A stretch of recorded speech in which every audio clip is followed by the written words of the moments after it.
নমস্কার প্রিয় বিয়ার, আপনারা দেখছেন খবর তরঙ্গ। 21 জুলাই শহীদ মঞ্চ থেকে মমতা ব্যানার্জি বলেছেন যে বাংলাদেশের বর্তমান পরিস্থিতিতে তিনি নজর রাখছেন। যদি বাংলার বর্তমান পরিস্থিতিতে কেউ পশ্চিমবঙ্গের দরজায় কটকট করে তাহলে তিনি আশ্রয় দেবেন, কেননা এটা রাষ্ট্রপুঞ্জের নিয়ম। মমতা ব্যানার্জির কথায় সত্যি মানবিক মুখ রয়েছে, এ নিয়ে কোনো দ্বিধা নেই। তিনি যে মানবিক মুখ হয়ে নিজের রাজ্যে অসহায় প্রতিবেশীর মানুষকে আশ্রয় দিতে চান, সেটা তার মানবিকতার পরিচয় রয়েছে। প্রিয় বিয়ার, ভিডিওটি ভালো লাগলে সাবস্ক্রাইব করবেন, এতে আপনার ক্ষতি হবে না। এখন প্রশ্ন হচ্ছে যে পশ্চিমবাংলাও কিন্তু বাঙালি প্রধান রাজ্য, অন্যদিকে বাংলাদেশ তো পুরোটাই বাঙালির দেশ। এখন সেই জায়গায় দাঁড়িয়ে বাংলাদেশের মানুষকে কেন পশ্চিমবঙ্গে আশ্রয় নিতে হচ্ছে, এবং পশ্চিমবঙ্গের মুখ্যমন্ত্রী হিসেবে কেন এবং প্রশাসনের প্রধান হিসেবে কেন মমতাকে বাংলাদেশের মতো একটা দেশের মানুষকে আশ্রয় দেওয়ার কথা ভাবতে হচ্ছে? কেন বাংলাদেশের আজকের এই পরিস্থিতি, সে কথা কি মুখ্যমন্ত্রী মমতা বন্দ্যোপাধ্যায় ভাবেন? যদি ভেবে থাকেন তাহলে বাংলাদেশের প্রধানমন্ত্রী শেখ হাসিনার সঙ্গে কিন্তু তার ভালো সম্পর্ক রয়েছে। তিনি কি সেই ব্যাপারে বলেছেন যে আপনার দেশে আজকে এই অস্থির পরিস্থিতি কেন বাংলাদেশ সেভাবে দিন দিন আরও খারাপ পরিস্থিতির দিকে যাচ্ছে? তিনি কি তসলিমা নাসরিনের কথা, তসলিমা নাসরিনের লেখা পড়েন না? তসলিমা নাসরিন সেই বাংলাদেশের আন্দোলনের প্রেক্ষাপটে একটি দীর্ঘ পোস্ট করেছেন। সেখানে বলেছেন যে আওয়ামী লীগে হাসিনা সরকারই আসুক আর বিএনপি অর্থাৎ বাংলাদেশ ন্যাশনাল পার্টি সরকারে আসুক, দুই সরকারই মৌলবাদকে বাহবা দেয়, মৌলবাদকে প্রশ্রয় দেয়, আশ্রয় দেয়, লালিত করে, যার কারণে বাংলাদেশের বর্তমান পরিস্থিতি দাঁড়িয়েছে। আর এই জন্যই তসলিমা নাসরিনের মতো একজন মানবদরদী লেখিকাকে নির্বাসিত হতে হয়েছে। এই প্রেক্ষাপটেই ধরে নেওয়া যায় যে পশ্চিমবঙ্গ এবং বর্তমান বাংলাদেশের মধ্যে যে সামাজিক সুস্থিরতার দিক দিয়ে একটা ব্যবধান রয়েছে, সেটা কিন্তু পশ্চিমবঙ্গের মুখ্যমন্ত্রী মমতার কথা থেকেই পরিষ্কার হয়ে যাচ্ছে। এ নিয়েই প্রশ্ন, একের পর এক প্রশ্ন আসে যে অসমে কিন্তু অনেক বাঙালি নাগরিকত্ব নিয়ে সমস্যায় রয়েছেন,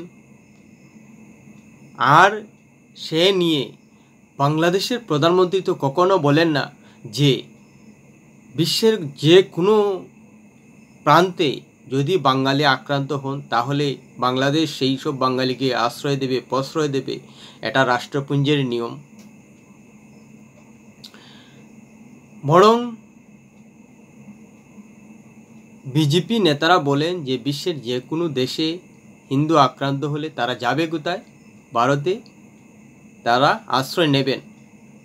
কিন্তু বাঙালির একটা দেশ হয়েও বাংলাদেশের প্রধানমন্ত্রী তো বলেনই না, বিরোধী দলের কোনো নেতাও বলেন না। অন্যদিকে বাংলাদেশের প্রতিক্রিয়াশীল কোনো মানুষও বাঙালি নির্যাতন হলে বলেন না যে বাংলাদেশ সমস্ত বিশ্বের বাঙালির শেষ আশ্রয়, সেখানে তারা আশ্রয় নেবেন। আসলে সেই পরিবেশটাই বাংলাদেশে নেই। তাই বাঙালির রাজ্যের মুখ্যমন্ত্রী হিসেবে মমতা ব্যানার্জিকে একটা রাজ্যের প্রধান হয়েও একটা দেশের মানুষকে আশ্রয় দেওয়ার কথা ভাবতে হচ্ছে, রাষ্ট্রপুঞ্জের কথা স্মরণ করে, রাষ্ট্রপুঞ্জের বিধানকে মেনে নিয়ে। কিন্তু একটা দেশ, রাষ্ট্রপুঞ্জের স্বীকৃত একটা দেশ হয়েও কিন্তু বাঙালিকে আশ্রয় দেওয়ার মতো পরিস্থিতি সৃষ্টি হলো না বাংলাদেশে। সেটাই সবথেকে দুঃখজনক। কেননা বাংলাদেশ রীতিমতো মৌলবাদে আচ্ছন্ন হয়ে গেছে। শুধু আফগানিস্তান হতে বাকি, না হলে প্রায় ডুবেই গেছে ধর্মের দিক দিয়ে। আর সেই ধর্মে ডুবে গেছে বলেই লাগাতার অন্যান্য ধর্মের মানুষের উপর আক্রমণ হয়, নির্যাতন হয়, এবং নানাভাবে হয়রানি করা হয়, যার কারণে ভারতের বিভিন্ন প্রদেশে বাঙালি সহ অন্যান্য ধর্মের মানুষ পালিয়ে আসতে বাধ্য হন বা বৈধভাবে হলেও পাসপোর্ট ভিসার সাহায্যে বাংলাদেশ ছেড়ে ভারতে আসতে বাধ্য হন, যেটার উদাহরণ আসাম, পশ্চিমবঙ্গ, ত্রিপুরা সহ অনেক রাজ্য। এর প্রকৃত উদাহরণ হলো যে আইনের মাধ্যমে ভারতের বিভিন্ন প্রদেশ থেকে যারা বাংলাদেশ থেকে এসেছিল তারা আবেদন করছেন, অবশ্য পাকিস্তান থেকেও করছেন, কিন্তু বাংলাদেশের কথা যদি এই ভিডিওয় বলতে হয় তাহলে এটাই বলা যায় যে বাংলাদেশ থেকে আসা অনেক মানুষ কিন্তু কার মাধ্যমে নাগরিকত্বর জন্য আবেদন করছেন ভারত সরকারের কাছে। এতেই প্রমাণ হচ্ছে যে বাংলাদেশ থেকে বাঙালি পালিয়ে আসছেন যে কোনো উপায়ে। তাহলে এটাই ধরে নেওয়া যায় যে বাংলাদেশের বর্তমান সামাজিক পরিকাঠামোতে সুস্থিরতা নেই, যার কারণে পশ্চিমবঙ্গের মুখ্যমন্ত্রীকে বাঙালির রাজ্যের মুখ্যমন্ত্রী হিসেবে এভাবে একটা দেশের মানুষকে আশ্রয় দেওয়ার কথা চিন্তা করতে হচ্ছে। তিনি কিন্তু তার সঙ্গে তো বাংলাদেশের প্রধানমন্ত্রী বা বিরোধী দলনেত্রী খালেদা জিয়ার ভালো সম্পর্ক রয়েছে।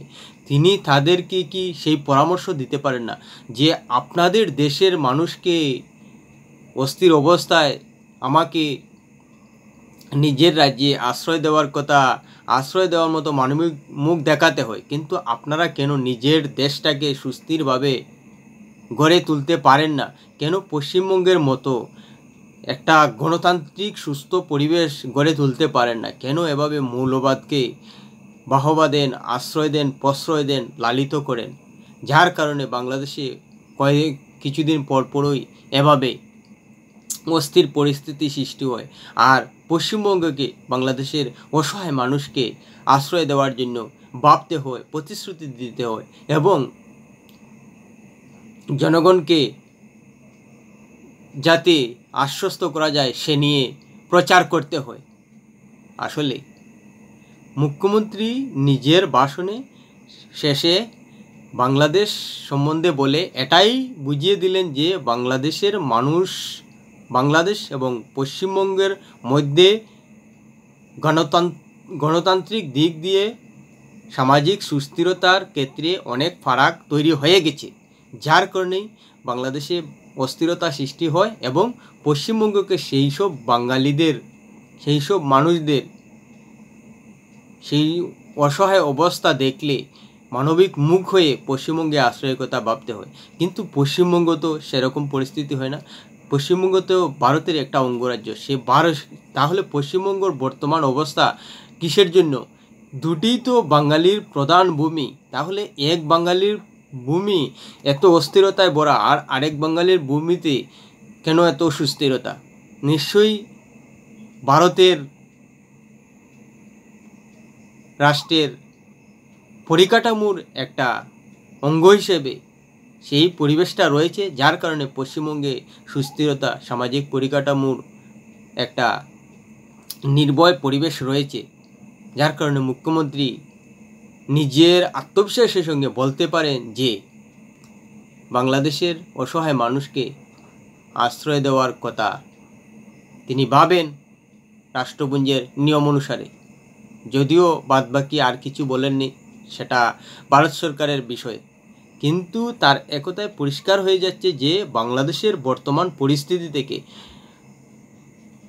পশ্চিমবঙ্গের 9 কোটি মানুষের রাজ্য অনেক সুস্থির, কিন্তু বাংলাদেশের 18 কোটি মানুষের দেশও কিন্তু পশ্চিমবঙ্গের বর্তমান পরিস্থিতির মতো অবস্থানে নেই এবং সেভাবে উন্নত সামাজিক পরিকাঠামো গড়ে তুলতে পারেনি বাংলাদেশ। সেটাই কিন্তু পরোক্ষে মমতা ব্যানার্জি স্বীকার করে নিলেন।